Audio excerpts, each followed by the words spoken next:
Ladies, mamas, stop blocking and tackling and snow plowing for your little boys. Let him figure it out.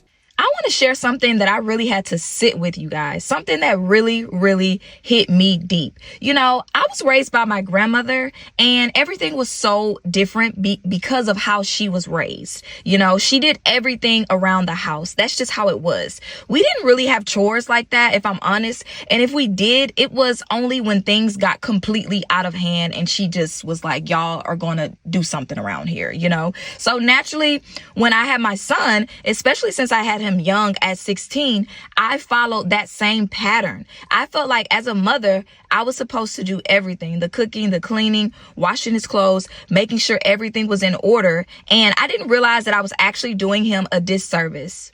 I wasn't raising him to be independent. I was raising him to expect a woman to do everything for him. And that's where I made a mistake. So if you've ever made that mistake or you feel like you're doing everything in your home, this video is for you because it's never too late to break the cycle.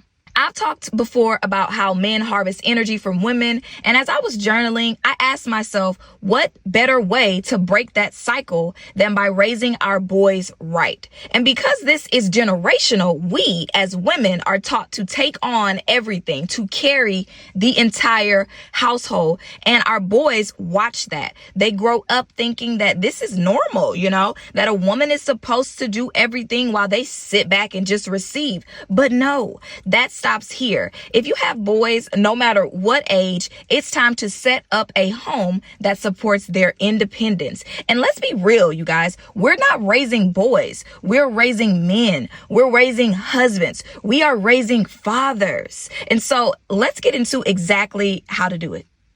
Every single night at 7 p.m., a Google alarm goes off in my kitchen. It signals my 5 kids to start tidying their assigned area of the house. This is a system I implemented after going back to work. It helps us to reset the house daily together. It keeps my anxiety at bay, knowing it'll get done nightly, and the alarm means I'm not nagging. You start kids on chores as soon as they're physically capable of doing a chore. And there's a couple rules about it. Number 1, this is the most important. Chores are never a punishment. Chores are just what you do. That's just life. You clean up after yourself. You wipe down the counter. You load the dishwasher. Whatever the chore is, right? That's just what you do. You do not punish kids with chores. Give them as many chores as they can handle and be successful at, because you don't do your kids any favors by doing, once you hit a certain age, like once they hit 4, 5, 6 years old, you don't do any favors by doing things for them. My 12-year-old got one more time to drop his shoulders when I tell him to do something around the house.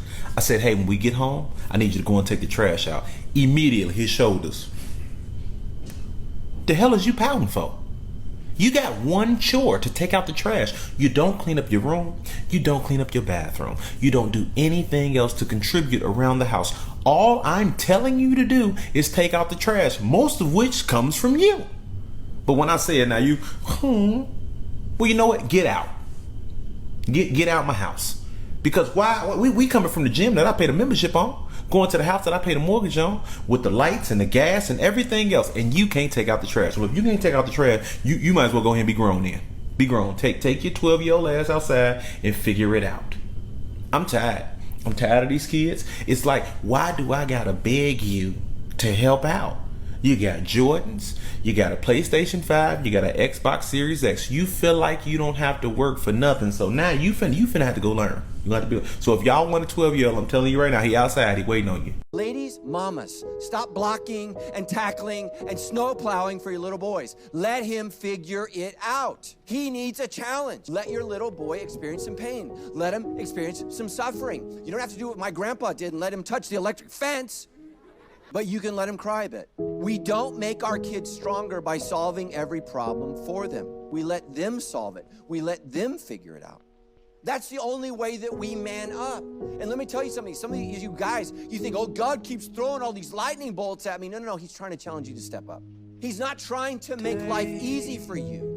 He made life difficult because you can handle it. You need a challenge. Raising my son to be a good man so my future daughter-in-law won't have to. Son, what is a period? It means that girl bleeds every month. Absolutely correct. And How do you think that makes them feel? It makes them feel tired and bloated. Yes, it absolutely does. Good job, son. And what do you think would make them feel better? Chocolate and a yes day. Yes. What's a yes day? It means you gotta say yes to whatever they say. Up top. Good job, knowledge. All right, you guys, so let's talk about how to actually make this happen, because we don't need to just recognize the problem. We need to fix it. So how do we break this cycle? How do we raise boys to be independent? Number one, organize your home for shared responsibility. One thing I realized is that my house wasn't even set up for my son to be independent. I knew where everything was. I knew how to do everything, but did he? No.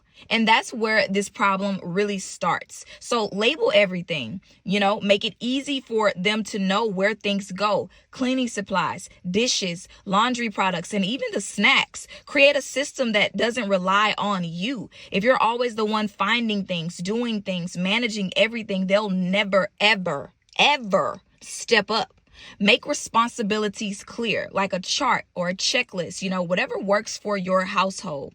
Number two, set up systems for independence. So once the house is set up for success, now you can teach them how to actually handle their responsibilities. So laundry system, have a set laundry day with clear instructions and make sure they have everything they need. Dishes, assign them certain days to do the dishes. Cleaning, set up a cleaning caddy with everything they need and show them how to use it. Number three, assign roles and delegate. Here's the part that was hard for me. I had to stop stepping in.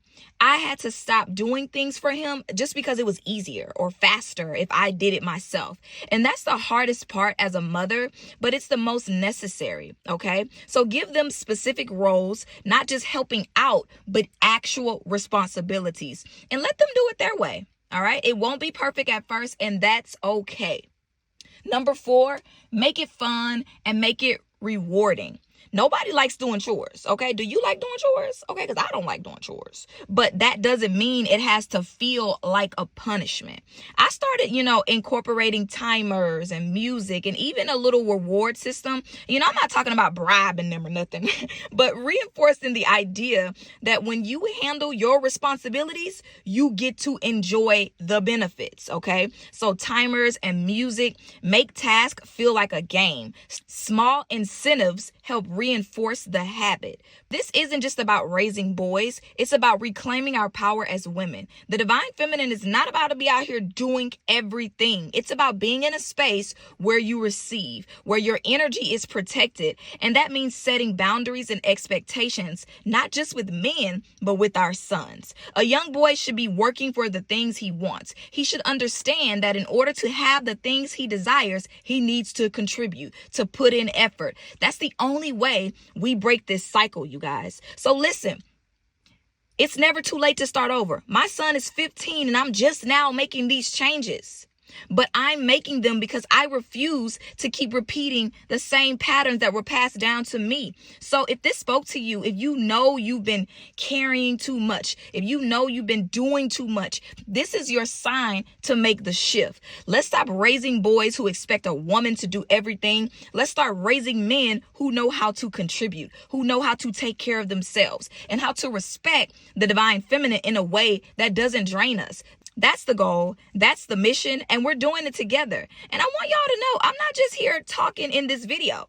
We're taking this information that we are learning while TikTok is here, and we are implementing it into our life in real time. I'm not going to say it's going to be easy because we've been doing things a certain way for years, but change is uncomfortable. But I'm sticking with it, and I'm going to keep y'all updated. If y'all want to see some vlog style videos of me with my son really trying to integrate, this into real time, let me know in the comments. Comment vlogs, please. And also, if you have parenting tips that have helped your kids become more independent, drop them in the comments. This isn't just about me. This is about all of us learning and growing together. I love y'all. We're breaking these cycles one day at a time. Make sure to like, comment, and subscribe if you're on this journey with me, and I'll see you in the next video. Ashe.